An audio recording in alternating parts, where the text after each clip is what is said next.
We are back with more of the Steam Room podcast after a little hiatus. As Charles and I, by the way, this is Ernie Johnson. Well, that's first Charles of all, Barkley. Can you call it a hiatus if we were actually working? Yeah, but it was a hiatus from the show. I mean, but we were actually... From the show, yeah. We were working March Madness. Okay. And we survived it again, Chuckster. We survived it again? Yeah. Yes. It's a lot of work for a month and a lot of fun for a month watching all those games. More work than fun. Well, work can be fun. It all can depends on your approach to your job. It was fun. It's always fun, but it was more work than fun. I just want to clarify that. Yeah, it was. It was a lot of work. Okay. Welcome back. I'm glad to be back. I'm glad to be back to my crappy job that's not really a lot of work at all. We always start the podcast, the Steam Room, with Charles' favorite phrase, which is first of all, which can apply even if it's the 8th point he's making. So yes, I got a lot, Ernie. Oh, great. I got a lot. All right, what's leading off? The women of the NCAA. This is a pro and con. I want to congratulate the women for making me watch great basketball from beginning to end. I was locked in. I was too. I've never watched 2 straight games before, ever. And I want to congratulate the women of South Carolina. Shout out to Dawn Staley, just an amazing woman. The ladies of Virginia Tech. I want to congratulate the women of Iowa and LSU and say thanks for putting on an amazing show. How does Kim Mulkey do it, man? She's just a great coach. That's amazing. And you better be a great coach when you dress like that. You're not a fan of her wardrobe? I like the way she dresses, but it's something. Yeah. Yeah. I didn't say it was good or bad. It's something. She's being her. But I like her. Yeah. I like her as a coach. But I just want to congratulate the women on putting on a great show on the basketball court. But also, everything that's happened after the games was total bullshit. We've really relaxed our any restrictions we've had on language on the podcast. Yeah, I like that because I want to get to dramatic effect. Because that is dramatic. All the positive stuff that they did for women basketball, for me, got lost in all the noise afterwards. It didn't get lost for me, but I think it distracted from celebrating the championship. From Caitlin Clark's greatness and LSU greatness. Yeah. Which are the 2 things that we should be talking about instead of the John Cena face thing, the ring finger, and who's going to the White House. Right. You know, I just think personally, I'm not going to say who's right or wrong because everybody deserves some blame, but I just think they made too much noise that took away from their greatness.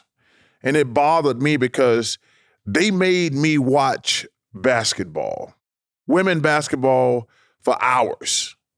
You know, I've watched select games at times, but it was great basketball. It was great storylines. And I just thought all the BS afterwards just distracted from the greatness. Mm-hmm. I'm with you. Yeah. So are you you have an issue with Angel Reese? No, because Caitlin Clark started it.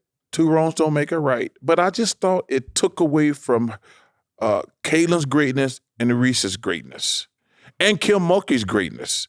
Because what happens, Ernie, you know, we work with fools in the media. You know, they're going to make it about good versus evil, black against white. And what happens is when you throw it out there, you bring stupidity into the equation and the noise just get louder. And that's what, instead of celebrating their greatness, we're just dealing with noise. And then, like I said, then you bring the president and the first lady in, and I'm like, please, y'all, can we just celebrate these ladies' greatness? They made people enjoy. And like you made it appointment TV. I mean, I'm sitting at the Final Four on that Friday night. Yes. Doing some work in the room, just getting ready for Saturday, and I'm saying, okay, what time's this game? Okay, what time's that? I'm going to make sure you had to watch it. You had to watch. You couldn't miss it. And I was like, I had to, shout out to Zach Brown. I'm a big Zach Brown fan. I had to go to the TNT party and listen to Zach Brown. I'm like, I'm not leaving this place until these 2 games are over. I've never said that before. Hey, I'm going to stay and watch both of these games before I go see Zach Brown, who's awesome. Okay, now what else you got? Okay. I just want to give March Madness another shout out to our comrades at CBS. Always fun to work with those guys. Those guys and girls who give us all those stats, not just at the Final Four and doing March Madness, but throughout the year. Shout out to all of them. I just want to say thank you. And, Ernie, you're great. Clark is amazing. The incomparable Greg Gumbel, Wally Zerbiak. Jay Wright was amazing. The only thing I problem Seth with Davis. Is, the list goes on. Andy Candace. Candace, yes. The only thing problem with Jay Wright, I go from being the best looking guy to the second best looking guy. That's the only thing I hate about Jay Wright being on there. I mean, when I'm with you and Greg and Kenny and Clark, I know I'm the best looking by far. And then I drop down to number 2 when Jay gets on there. So that's a little painful, but thanks for all the people at CBS. What did you just say? I wasn't paying attention. I'm sorry. Hey, okay, what's next? Well, listen to the podcast. It'll be repeated. So I want to talk about the Masters. I'm excited for the Masters. It's starting today. But I want to say something to the PGA Tour. They're just being whiny. The shots they're taking at the live guys, the announcers especially some of the shots they're taking at Phil Mickelson, I think it's unfair. And let's be realistic. Phil Mickelson has been the second greatest thing in golf the last 30 years after Tiger Woods. He's been the second best player, probably been the best ambassador for golf the last 30 years. Hey, man, those guys went to live. I wish them nothing but the best. That should be the PGA Tours, and talk about calling them, sellouts, money grubbers. Hey, man, in the NFL, some guys went to the USFL. They got a better opportunity. In the NBA, some guys went to the ABA. That don't make them bad. Even the NFL, some guys went to the AFL back in the day. But I think some of the attacks on the live guy have been personal. How about the attacks? How about just the impression that they've gone to a place where, okay, now there's no cut. Now there's, that it's not what professional golfers have done. You're not playing the same tournaments. They're not playing the same way. Well, they're not, but they took another job. And you don't have to badmouth guys. They took a better job. And we're all not all in the same financial situation. So I don't blame those guys that live. Actually, 3 or 4 of them asked me my advice. I said, yo, man, we're not going to get into a contest of where money's coming from. Then nobody in this country would be working if we want to do that. And but I think some of the attacks on the live guys have been unfair. And especially on Phil Mickelson. Like I said, he's been the greatest golf player, second best player in golf the last 30 years. He's been a great ambassador. And let me tell you something. I can't wait to watch. I want chaos. I want a live guy to win the Masters. That's what I want. I want a live guy to win the Masters. So that's the last thing I'm going to say. I got 2 more things. That's the last thing you're going to say. I got 2 more things. Another first of all. Go ahead. Basketball means a lot to me. I was too stupid to do anything else. I didn't know what it's like to have a real job. I bless these young guys. Whatever y'all do, how much money y'all make, God bless you.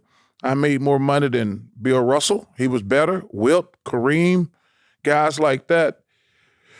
But I have a problem with our commissioner having to bribe you guys to make 50, because when this new deal gets done, y'all gonna be making 60, 70, $80 million. He has to bribe y'all to play 65 games. Come on, man. We're playing basketball. We're not teachers. We're not firemen. We're not policemen. We're not in the armed service. We don't work at the steel mill.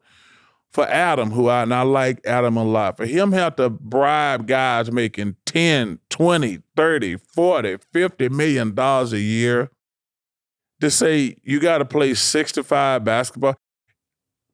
First of all, it should be at least 70, in my opinion. Should And be this is to qualify for regular Awards. season awards. Hey, you know, guys, Play 75% of the games, 65 games. and you know, guys gonna play 65 games now. That's gonna be their regular season. And I just think, But it's not all on the player. yeah. No, it it's is. not all on Hey, the player. Listen, We're in a time, Chuckster, where the medical staff, everybody is always weighing in. They're saying, no, he shouldn't play. No, there's a lot of that going on too. So when Bill Russell, Kareem, No, look, and I Will, know. When those guys played 82 games, I'm just saying. I know, but don't. I'm just warning you that you're about to step on the lawn and say get off. I am. That's what I'm gonna do. If those guys can play 82 games in crap sneakers, Chuck, I understand totally where you're coming from. I'm just saying, in crap sneakers, busing places, flying commercial, taking trains, and still didn't have lacing them up every night. Didn't have great medical the stuff we have today. I just think, and these guys are so lucky and blessed, and bless them. I was blessed too. But to make the kind of money they make today, to have to bribe them to win play a 65 out of 82 games. Come on, man. I just have a problem with that. So I'm with you.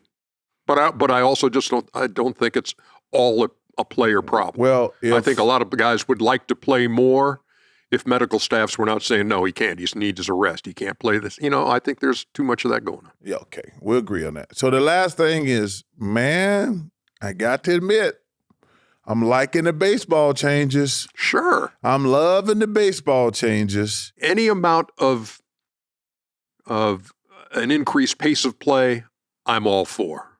I don't think it's unreasonable. No. They cut 30 minutes. I think I saw the stat. They've cut 30 minutes off 95% of the games so far this year. And listen, I think it's great. I can't wait to start watching more games. I'm probably going to go to more games. My Phillies are struggling right now. Ooh, yeah, it's my boy Reese 1-5 start, something like that. Reese Hoskins is out. He tore his ACL. Bryce Harper's out. So we getting in a hole. We can't because, man, the Braves are for real. The Mets are for real. Mets just got swept by the Brewers. I know. But, they missing Verlander. But the best thing my Phillies got going from is the Washington Nationals. We're going to always be better than them. Hey, so that's a wide-ranging, first of all. And now, hockey playoffs. Starting soon, NBA playoffs, best time of the year. And now we're going to take a short break, and when we come back, this is big here. Yeah, you almost gave away the guest. This is big. Yeah, but we'll be right back.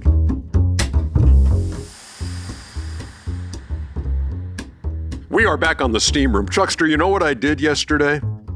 What did you do yesterday, Ernie? I got up on Wednesday morning, and it was the day that the film Air came out in theaters. I never go to theaters anymore. But I said, you know what? In advance of our podcast Thursday, I'm going to go to the theater at 10 o'clock in the morning. I always go in the morning. At Hamilton Mill out by my house, and I'm going to watch Air. And it was awesome. The reviews have been fantastic. Well, add mine to it. Okay. I thought it was a great story, really well told, and just it was really, really good. And so I went because Ben Affleck's going to be on the podcast. This is probably our biggest star. I would have to agree. I would have to Tom agree with Brady, you. Yeah, Peyton, Sally Field, Dr. Fauci. Yeah. But this is probably our biggest star, I will admit. How about that? Anything else you want to say to butter him up to? Well, it's just a fact. Yeah, this is actually like a movie star. Yeah. Ben, thanks for taking a few minutes with us, man. We appreciate you. How are you? Too kind to me. These are extremely generous words. Just this is the high point of my tour promoting this movie, getting the opportunity to sit down with both of you, in particular my friend Charles, whom Matt and I dedicated an Easter egg homage has been buried in this film. And Charles will eventually see the movie.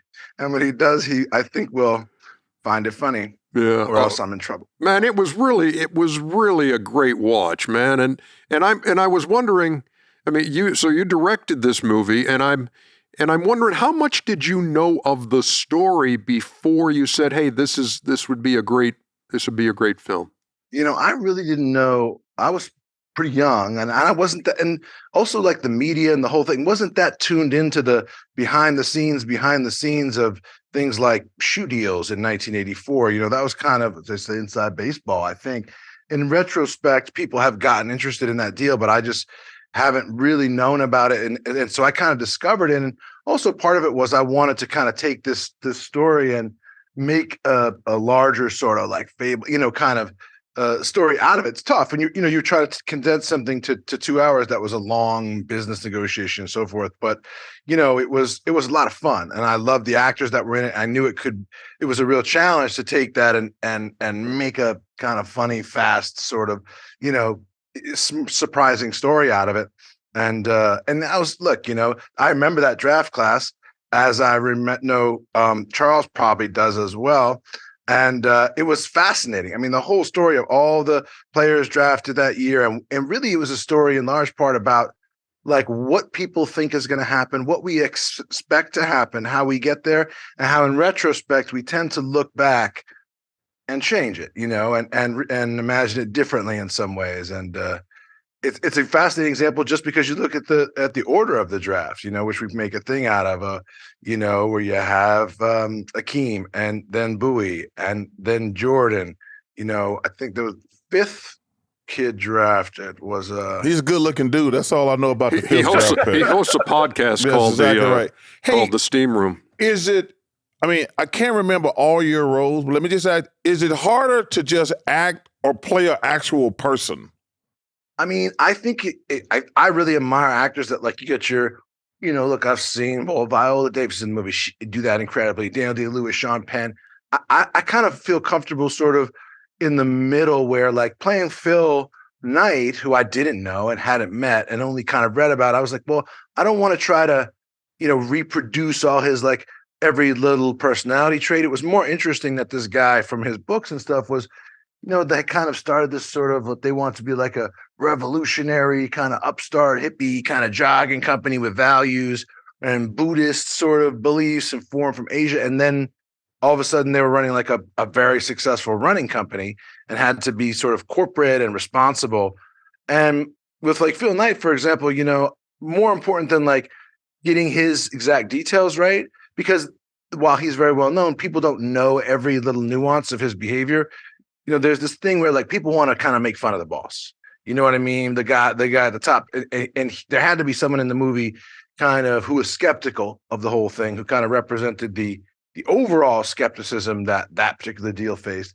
And so I made elected to make Phil that principal character, and then just kind of more had fun with it. You know what I mean? I thought, what are ways in which I can use kind of some of these character traits to have fun, to allow the other people that are working there to kind of give him a hard time, but also tip the hat to the deal that he made and the fact that he did, take that step, which was really significant. Chuckster, how much did you know about Michael at that point? I mean, when you guys are both coming out, we bonded because when I went to the 84 Olympic trials, we had 120 people, and we go 120, 180, 60, 40, 20, 16. So I spent the whole time, and me and Michael, for some reason, clicked. And I remember I got cut. So I'm going to the airport with John Stockton, Karl Malone, and Terry Porter and myself. And a couple weeks later, I got a call from John Thompson. He says, hey, John Thompson called. He wants to speak to you. Can you come to my office? They called my coach, Sonny. He said, Sonny, I want to apologize. He says, Charles was the second best player at the Olympic trials, but Bobby just hated him for some reason. We ask him every day, why do you hate him? He says, he's not going to be on the team. You guys can let that go. And I remember telling my coach, I said, Coach, I told you I played great. But to answer your question, my coach, after John hangs up the phone. You're talking about Bobby Knight. Yes. After he hangs up the phone, my coach said, I thought you were the best player in the country. I said, well, I'm damn sure not. I said, Coach, I just saw the most amazing thing I've ever seen in my life. I said, there's a guy, he's about an inch taller than me. He can outrun everybody. He cannot jump everybody. He said, what's his name? I said, his name is Michael Jordan. I said, Coach, I kind of seen him a couple times, but at that time we were all in love with the Big East. I said, Coach, I've never seen a guy run that fast and jump that high. So that was my first Michael Jordan moment. Yeah. And so Ben, you capture that in this film. And when you look at the big picture and the impact of that one deal, what comes to your mind? There's a couple of things. One, now we kind of take for granted that like people are kind of brands, right? Like your brand. What do you mean? That word is synonymous with those two things are synonymous. And at the time, really prior to that deal, the idea of a person and a brand were very separate. Brands didn't have meaning. Cheerios was Cheerios, and Goodyear were tires and blimps, and it didn't have any other deeper resonance or meaning. And just the idea that you could attach something that you were essentially selling people and create value in that attachment by the brand becoming the association with a person and what a person does, how they live, and then the fact that there's no way they could have foreseen the astonishing luck that person, the first time they really experiment with this, is Michael Jordan, who in fact becomes so meaningful, like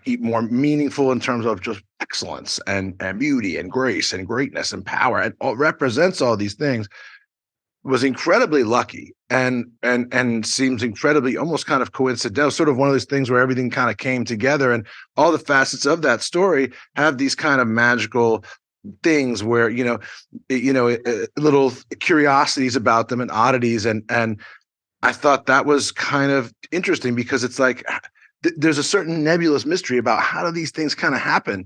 How did these shoes that came to be this thing and this player and all that and this company all be connected? And at the same time, really the most significant part of it is that, albeit not enough as I think is fair, and I don't think we've arrived at that point, but the shift in terms of capitalism and selling things shifted for the first time from like the idea, I'm just going to pay you, to the idea of you were going to actually participate in the benefits we receive from your work, right, image, meaning. And that's hugely important because if you don't do that, it's exploitative in a very serious way. And I'm sure many athletes, I'm sure you guys know plenty of people who create a lot of value at various points in their life and were left with less than they deserved from that experience, and I think we kind of sense that that's profoundly unfair.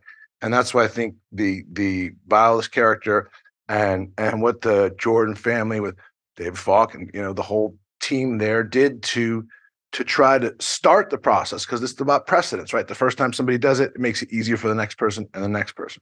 So as far as trying to, who did you talk to about learning to be Phil Knight? Because Chris Tucker was driving me freaking nuts. He's like, he calls me like, yo, man. That's funny because he said you kept calling him. Yeah, he was like, man, Charles. Hey, Ben, it was the weirdest thing because he says, Charles, tell me about Howard White. I was like, man, he's like the uncle, the older brother, father figure to me and Michael. Like every time you screw up, he calls you.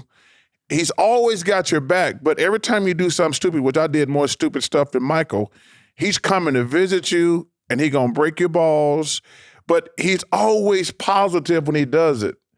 And Chris and I was trying to explain that to Chris. Well, wait till you see how Chris Tucker portrays him too, man. It's awesome. Howard is like the big brother, father figure that we never had. I mean, Michael did, I didn't, and he's just amazing. So, but I was asking Ben, who did you talk to come to Phil? Well, there's a lot of like stuff available about Phil, but actually I talked to Howard quite a bit. And as you know, Howard is very communicative and very positive and kind of a, almost like an evangelist and of his vision and positivity. And Howard himself, by the way, has an incredible life. I was like, well, somebody should make your life story. This is amazing. Which I can't even go into, but the guy's he's faced incredible things and been through all this, and he remains like really positive and kind and really persuasive. And that was really what I was trying to get across, was the kind of, as he communicated to me without sort of saying it explicitly. But one thing it felt like really interesting to me. Like, okay, these companies, for example, this like largely white jogging company in Oregon, needed to have African American athletes in order to communicate with a lot of these young men who are coming up in to the NBA, to have them feel comfortable and feel like that who they were was kind of reflected and understood and appreciated at Nike, and also at the same time, it reminded me of things that you see in show business sometimes, which is people becoming very sort of what feels like overnight at a very young age, successful and having access to a lot of things they didn't have access to, and a lot of choices that they have to face with big life consequences that you just, as a young man, I don't know, very, very few of us are equipped to make extremely wise choices at 22 years old. I only became able to do that last year, but it's a lot to ask Howard character as a representative of kind of the recognition of the need to actually have these companies inside reflect who they were advertising on the outside, and his mother's character as a representative of like, hey, the people, the young men in the NBA, for example, and I suspect this is true across sports and entertainment and a lot of areas where it's like you grow up and you all of a sudden, as a young guy or woman, you get all this opportunity. You need to have been brought up and supported and to continue to have ongoing support to help you figure this stuff out, because it's a lot. It's a big change. Matt Damon plays Sonny Vaccaro in this, and Sonny Vaccaro is the guy who's all in on we've got to get Michael Jordan. So Matt's great in the film. You guys go back so far, Ben. You remember the first time you met Matt? Yeah, I think I was 8 years old. I was the first. I was playing basketball probably at the park, and he moved to a couple of blocks away. And when you're like 8 and 10, that's like the bigger kid. You know what I mean? He was like a really older. Like for a while, he was like one of those older kids, and play the older league. The older division in baseball and stuff like that. So, because that's such a big difference at that age, it was kind of like a little bit of a distance. And then until we kind of like around 13, or I was like 12, 13, we kind of started hanging out more, and then really got close when we ended up, and I got to high school. He was a junior and I was a freshman, and we were interested in a lot of the same things. And, the truth about Matt is I'd love to kind of give him shit and give him a hard time, but he's just a good guy. He's been a good friend to me and kind, and he's a good man, and he's been that way his whole life. He's done so, we all have our eccentricities, which is part of what I think is fun about these stories, like about this Nike story. You want to tell stories that have vulnerability, that have real people that do stupid things, that make mistakes, that don't always know the right answers, but that there's a kind of passion and compassion there and affinity for one another. And that's what I really liked. And that's why the friendship that I have with Matt, that's been now, like God forever, more than 40 years. Yeah. It's really meaningful. You can feel it. Give me a peek behind the curtain. I mean, when you guys are, and you have such a long working relationship with each other, are there times where you butt heads? We don't have that kind of like collaboration. I know some people do, whether it's sports, or collaborations anyway, where there either has to be kind of a leader, like a dictator, like you guys mentioned the Bobby Knight example, obviously, who, from what I understand, is very autocratic, or there has to be a leader on the floor or something like. Whereas with the collaborations that I find most successful in terms of making movies, they're really about, and I'd be curious, Charles, if you think this is like analogous to sports, but like one of the interesting things I found is the more relaxed people are, the more at ease they are, the better they perform. The more comfortable they are and fluid they are, and they just access that part of them. If they have that talent, that just lets them kind of do it without almost thinking. And when guys get tight, when there's like a nervousness or you better perform, or I feel like that leads to a stiffness. So me and Matt have always had a very easy back and forth thing. We kind of make decisions based on like whichever one really, I guess you feel that strongly about it. All right, let's try it. The benefit of movies versus like, for example, sports is like we can do another take on the last shot of the game. You know what I mean? Right.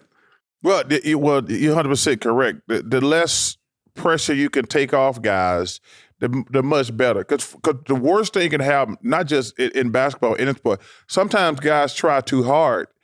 And I used to hate playing at home, not at home, my city. I hated coming to Atlanta because like 30 of my friends from high school in my hometown came over and I wanted to play great. And I ended up playing like shit all the time. I was like, man, these guys see me on TV. I know I'm a great player. My mom, my dad, all my high school friends and my homeboys come. And I was so stressed out the day of the game. I was like, man, I want y'all to see how great I am at basketball. So the key is to control your stress level. That's exactly. When actors are trying too hard, everyone's pushing too hard. Or trying, like there's nothing worse than trying to be funny, right? Or anytime like in a movie, you leaning forward, the audience feels like that you're trying to sell them something. You just turn off.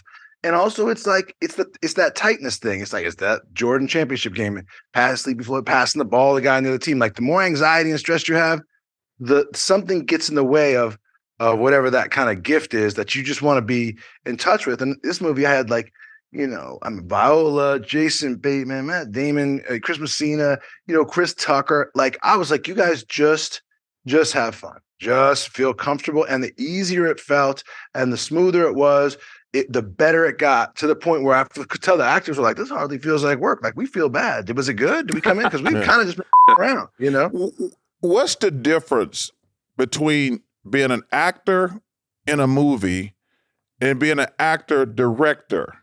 I mean, that's good. You got a lot of hats on. It's a big difference because, like, Chris Tucker was always called like the player coach, which I guess there is an analogy to, because if you are a player coach, obviously you're not just running the plays. I mean, you've got all kinds of other things to think about, including the politics, including the strategy, including the ownership, including, whatever it is that coaches have to think about. And as a director, the advantage is that you need to get most of the work actually for a movie done in prep, like beforehand, because you can only change about 10, 15% on the day. Most of what it's going to be is now kind of set in stone based on the script, the people you've cast, the people you've hired, the way things look. And then there's a little bit of luck involved. What I found when I first started directing, it was like so stressful and overwhelming.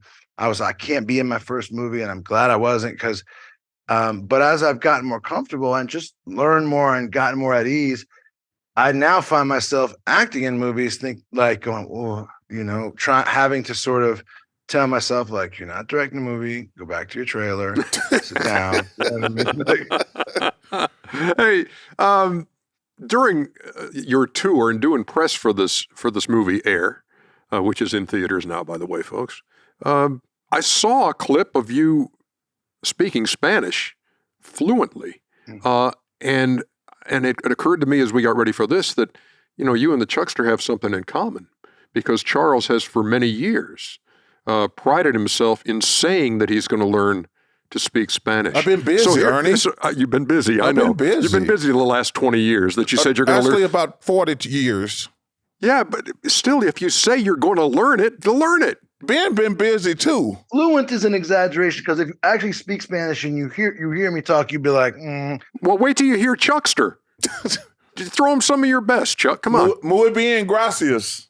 And there you have it. That's it. That's not very good, Charles. However, as I want to get to, because I don't know how long I'm gonna have to wait for Charles to actually see the movie. No, I promise. I'm seeing it tomorrow. Actually, I think you slid a probably in there almost. No, are you probably going to see it, or are you going to play golf tomorrow? No, it's going to rain all day tomorrow. But I just got to make sure they got a time before the Masters come on. I'll make sure, Charles, whatever they need to do, they do for you. Yes.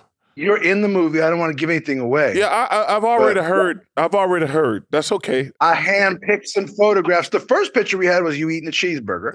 And me and Matt looked at it for a while. We really enjoyed that picture, but we felt like it may be bordering on unrealistic that would be the picture that they would use of you, because we were trying to find pictures where you didn't look so handsome. So, because remember, it was before Barkley was the Adonis that we know now.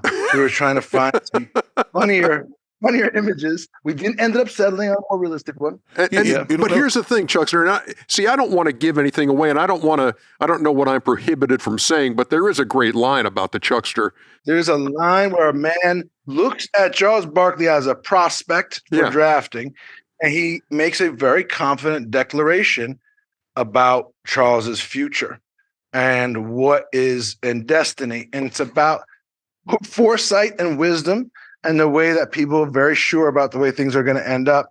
And I want you to know that the joke, Charles, is that the man is profoundly wrong, you see. Ben, you're telling me I can't say the line. I got to let just people. You can say it to him. I think he probably already knows. Nobody wants to see him on television. I've heard it.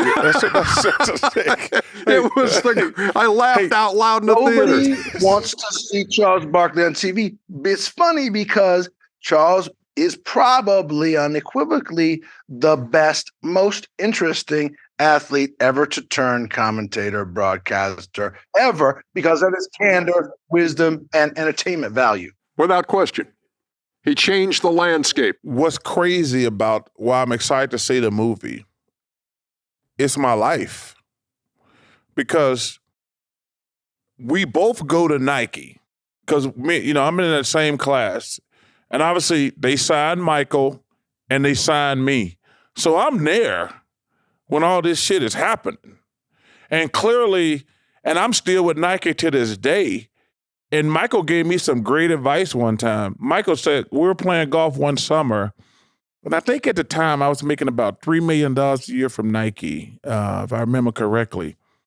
And Michael's always been a great businessman. He says, hey, man, why you need all that money? I said, dude, what you talking about? He says, I was looking at your contract. You're making about $3 million. Tell Nike you want $1 million and you want the rest in stock options. And I said, thank you, Michael. Hell yeah. I said, I says, okay, I'll run it by my guys. And I said, hey, guys, I was talking to Michael. He said, instead of me taking $3 million, he wants me to take $1 million and the rest in stock. He says, well, that's a good idea if they're going to be great. I says, what do you think? I said, this dude's the greatest basketball player I've ever seen. Let's do it. And just do it. Yeah. And so I actually made probably 10 times the amount of money because it's split. Because if I remember correctly, I got those options like at $35. And they've split over 100, probably 10 times since 1984, 85. So this whole movie, the one I'm excited to see it, I'm spending time with Phil Knight. Actually, I spent more time with Howard and Sonny. So I'm excited to see what was really going on behind the scenes. Yeah, we're gonna let you go with one other thing, Ben. Chuck is a donut connoisseur. He prefers Krispy Kreme. You're more of a Dunkin Donuts guy. I know. I am. And that confuses me, Charles, because you have such good taste otherwise. Well, first of all, Dunkin Donuts, they're cake. They're not donuts, they're cake. Whatever you want to call it is good.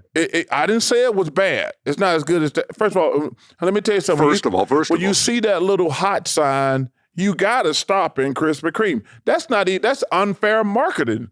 Nobody can resist the hot sign at Krispy Kreme. I've tried Dunkin' Donuts. They're good donuts, but they're more cake. I'm a Dunkin' guy.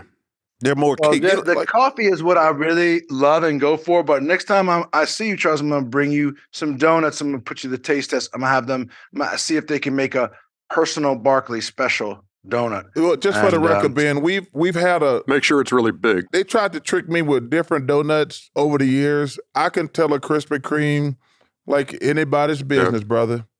Thank you for being on the podcast, man. Well, like Michael said, I hope you're getting paid for your endorsement. Hey, listen, man, Michael has made me, thanks to Nike, and I'm excited to see the movie, man, and continued success. And thank you for being on here with me and Crazy Ernie. Thank you, Charles. It's a pleasure and a joy, and I look forward to coming on here because I thought it will be. It's such a fun. I've had pleasure being around you and enjoying your company from time to time. It always makes me feel so good, and I love what you do. I really do believe you are the very best, and you tell the truth, and you're a joy to listen to and watch, and that's why I wanted to try to tip the hat to you in this movie because of you. And also, Howard, maybe when I'm after at some point later down the road, you can tell the story that Howard told me about when you called him and he had set you up with Moses Malone, and Moses had you working out. Let's see if that's true or not. He saved my life, because at the time I was 300 pounds,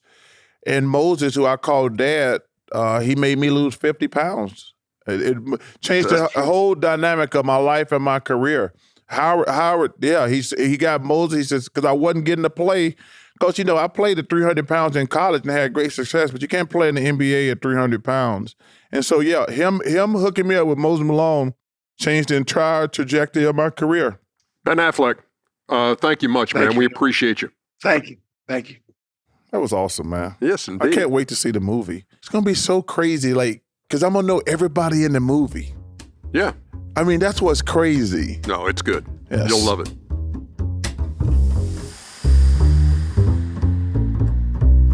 Well, the steam room is about to take a legendary turn because the legendary longtime producer of Inside the NBA, Tim Kiley, Thank you, Ernie. aka TK, joins us. When me and Ernie were busting our hump on Mars Madness, how was spring break? You obviously don't pay attention to any other screen except the one you're on.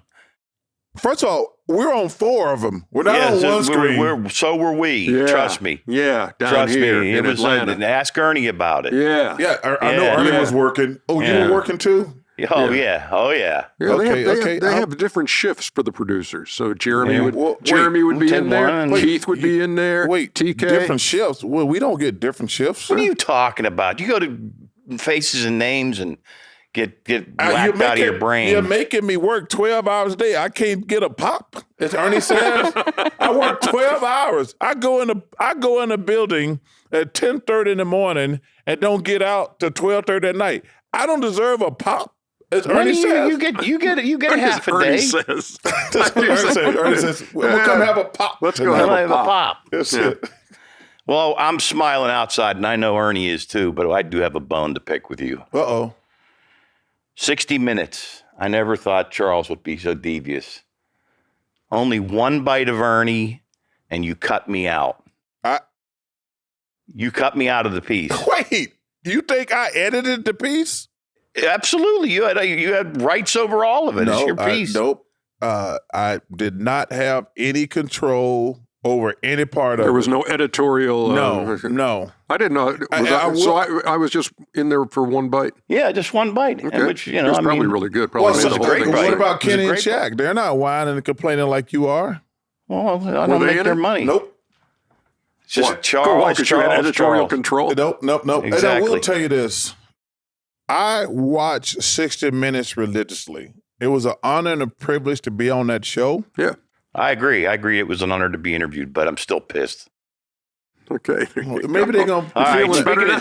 Yes, I am. I'm feeling better Get that now, off Ernie. your chest there, Yeah, legend. there you go. Maybe when it comes out on DVD, they're going to put you in there to be longer. That's true. Yeah, I get the. You can watch the entire overtime thing on edition. CBS, yes, including the one-on-one with Tim Kiley. You want me to call them? Yeah, no, that's fine, Charles. It's you don't have to go any further than that. I just wanted to make sure you were paying attention to everything that was going on in the world.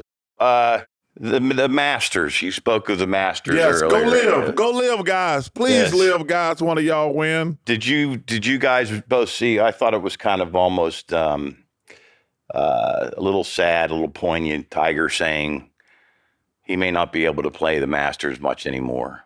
Well, I think that I saw that, but I hope he plays the Masters. First of all, I hope he plays the Senior Tour. He's the greatest golfer ever. And anytime he plays, it's great for the game. Hey, it's going to be difficult for him to win against those young kids. And let me tell you something, one of the greatest days of my life, I actually got to play the Masters last year during the playoffs. We played Augusta National. I did. And let me tell You you. didn't play in the Masters. Well, Black Masters. Well, Oh, yeah. that's it. The Black Master. Yeah. And just for the record, I am getting ready to ramp up my practice schedule Uh-oh. because, I was in New York for 2 weeks.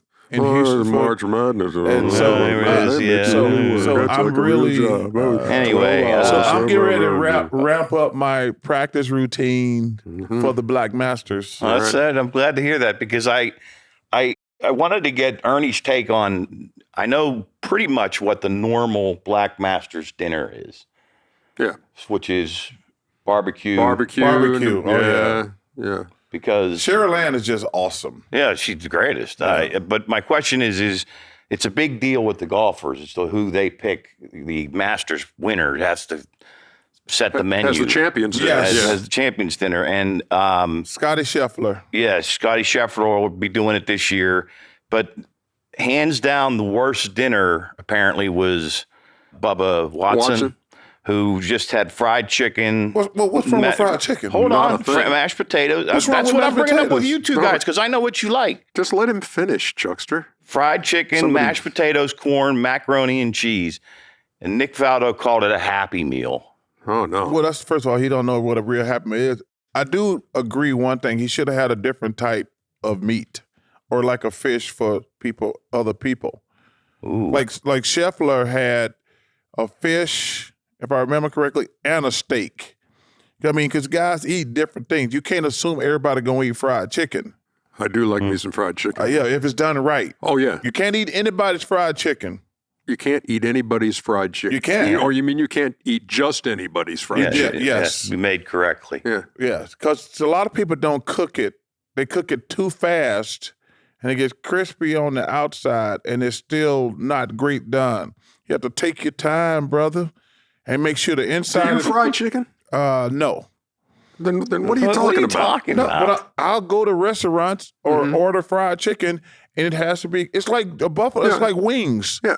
All wings. I love wings. You shouldn't be giving advice on how long to cook or how hot to cook stuff. Well, you don't do it. Obviously, you don't want it crispy on the outside and raw on the inside. It'll make you sick. And that's the way a lot. It's not raw, but it's not totally done. It's undercooked, and that's not good for you. That's right. Same thing with wings. I'm a wings aficionado. Yeah. And what about them? Well, sometimes they don't cook them well in the center either. Mm-hmm. And that's why you have to be really careful. Don't go to those places. You got to try them. There's a new place up here called Urban Wings that just opened.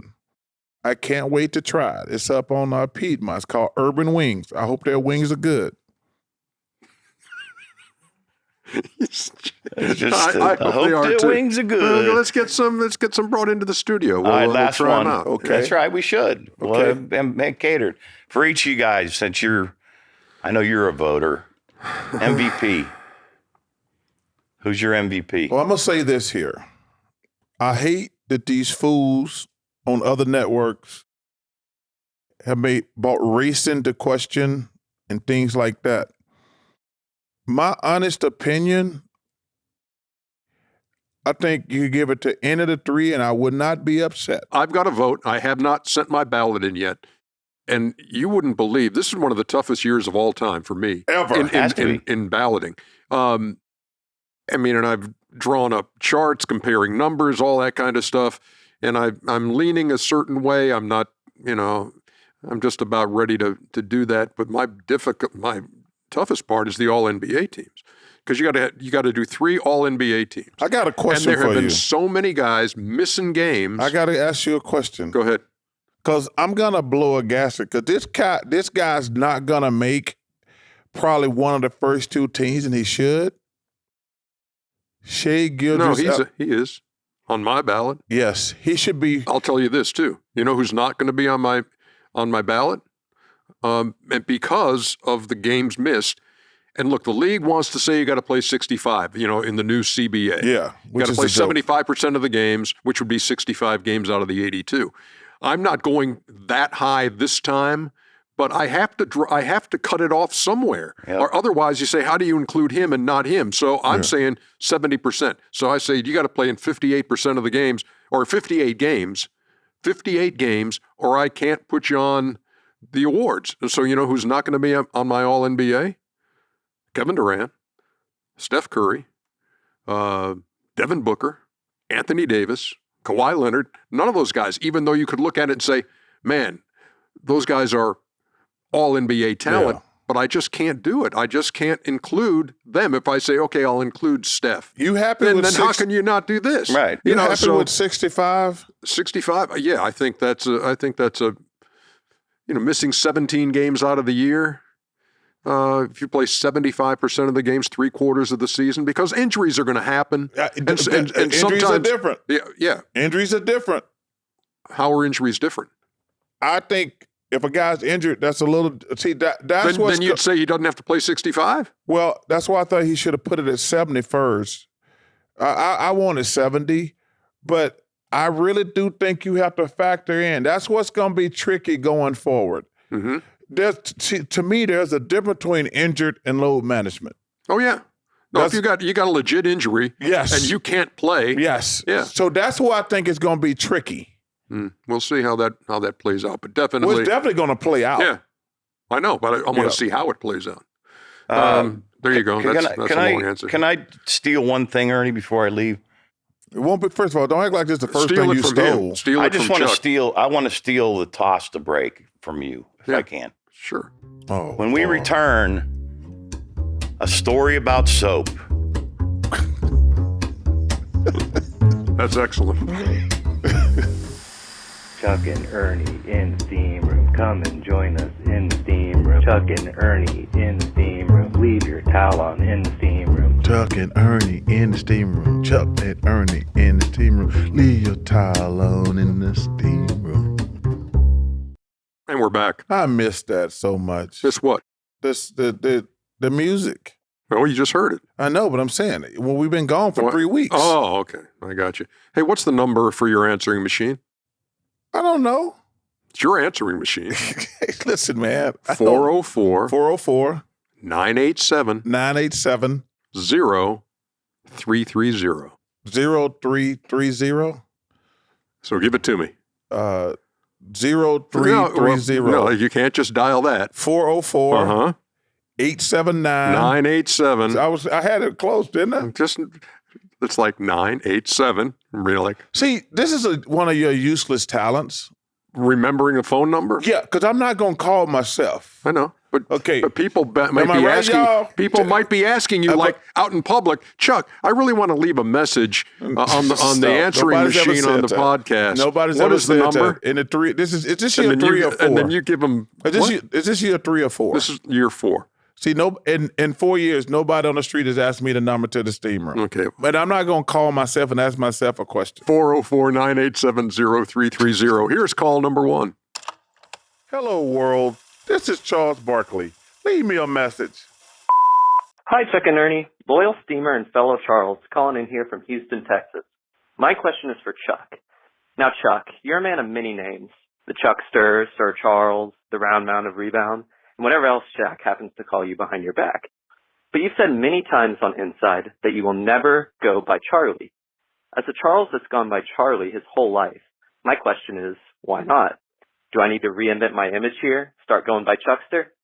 Thanks, fellas. Keep up the great work. Well, my name is changed a lot. Paul Westphal, I had actually never been called Chuck until I got to Phoenix in 1992. It had always been Charles. I thought it had been Wade for a while. Everybody in Alabama calls me Wade. That's your middle name. That's my middle name. Even when I'm home today, people call me Wade. They don't call me Charles. But now, most people call me Chuck now. I have no problem with Chuck. I've never liked the name Charlie. Why? I just don't like it. I don't have no particular reason. Was there a bad experience? No bad experience. Or somebody you don't like who called you Charlie? No. I don't even know why, but I just don't. Charlie is not Charles or Chuck is fine. There's no reason. If somebody else want to be called Charlie, that's fine. How about Crisco Kid? That was in college. The Crisco Kid, the Wide Loads from Leeds, the Good Time Blimp. I read them on television one day. The only one I ever really liked was the Round Mouth. The Incredible Bulk. The Incredible Bulk. Yeah. I mean, I know, you must have been doing something. You must have Googled I do me. a lot of research. Yeah, I Google you all the time, Google me. Chuckster. Never know what's going to come up there. Next call. Hi, Sir Charles. This is Nathan from Buffalo, New York. If you drop soap on the floor, is the soap dirty or is the floor clean? Drop. Well, why are you dropping soap? Where does that come from? Where does that come from? From some guy who says, I'm going to call the steam room. I'm going to leave a message for Chuck and ask him this question. So does the soap get dirty or does the floor get clean if you drop soap? I think soap is always clean. Soap is always clean. What if you drop a bar of soap into a sandbox? What? See, now you're just making up stuff. You should never be in the sandbox. You're the man who hate the dreaded shower tub combination. Yeah, which we had in Houston, by the way. I know. But I didn't fall. You know what's really weird about that, Ernie? When you said that about 3 or 4 years ago, how you hated the hotel. I didn't say I hate the hotel. I just said I don't like the shower tub combo. I had never thought about that in my life.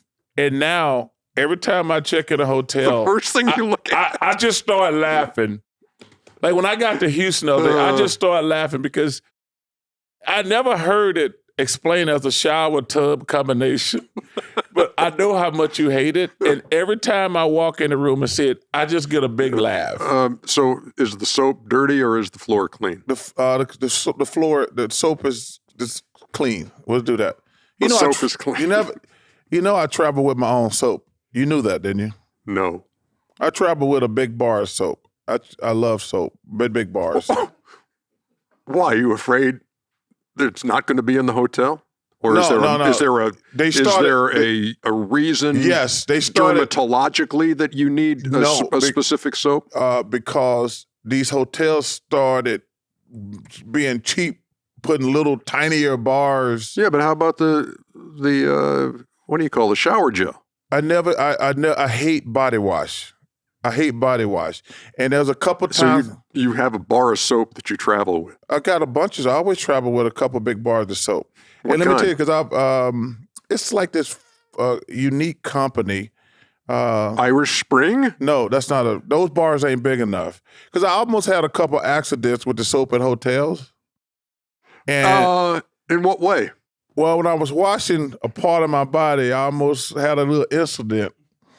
So I stopped. What the heck are you talking about? I almost had a little incident with those little bars of soap.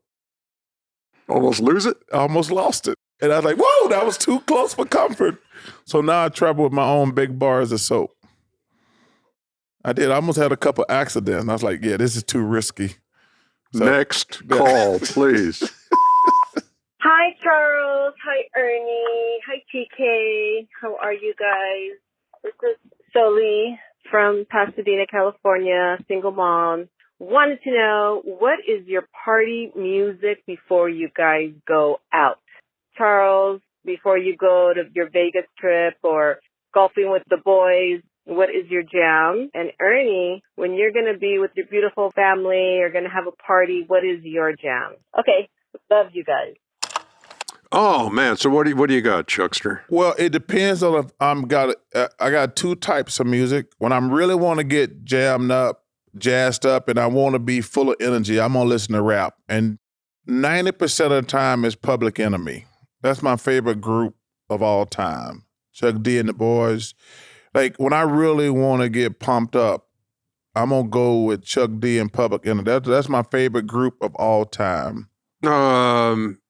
When I'm like out on the back patio or we're cooking out or something and got the grandkids over and we're hanging out, mine's really laid back stuff. And Yeah. it's like trying to think who's on. Have you ever heard Mipso? Ever heard the band Mipso? No. Four people from Chapel Hill.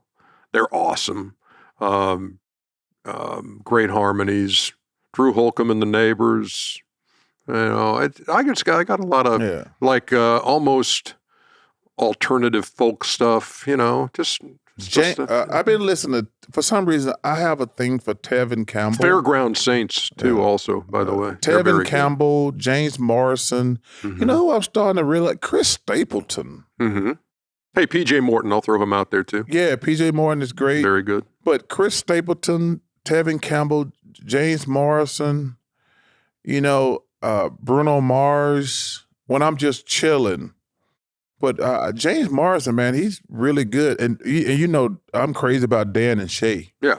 Yeah, Dan and Shay are unbelievable. What I've found, Chuckster, lately is that if I throw on like on Spotify, a particular artist, but their radio. Yeah. And then it's a bunch of stuff that's like that. I discover folks that I've never heard of before, and all of a sudden I'm hooked on them. So anyway, that's how I found James Morrison. Yeah, exactly. Yeah, he's unbelievable. Not to be confused with Jim Morrison.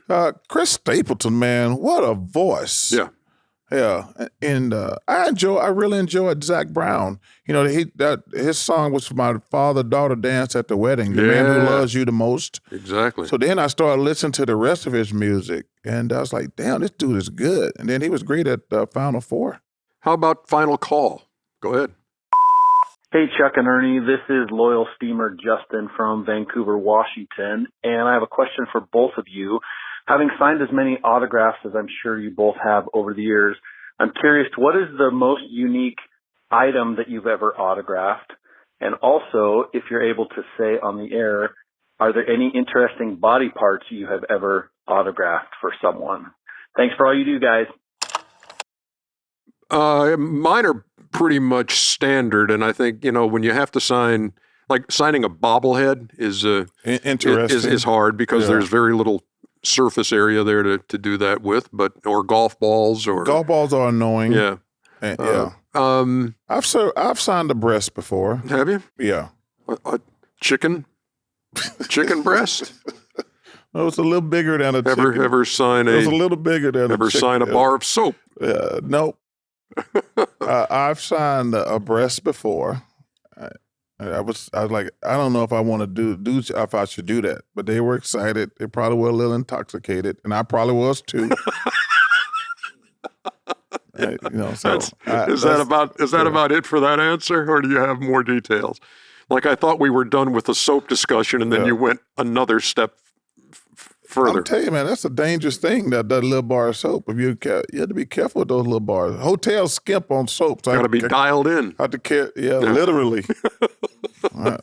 Literally. Are we ready to call it a day here on the steam room? I think we are too. It's been fun. It's great to be back. It's great to be back. And man, hockey playoffs, NBA playoffs. Yeah. Next time we do the steam room. Yeah. Exactly. It'll be in full bloom. Yeah. So thanks for being with us, loyal We're steamers. glad to be back. We appreciate it. This is Ernie Johnson. And for Charlie, we'll see you next time.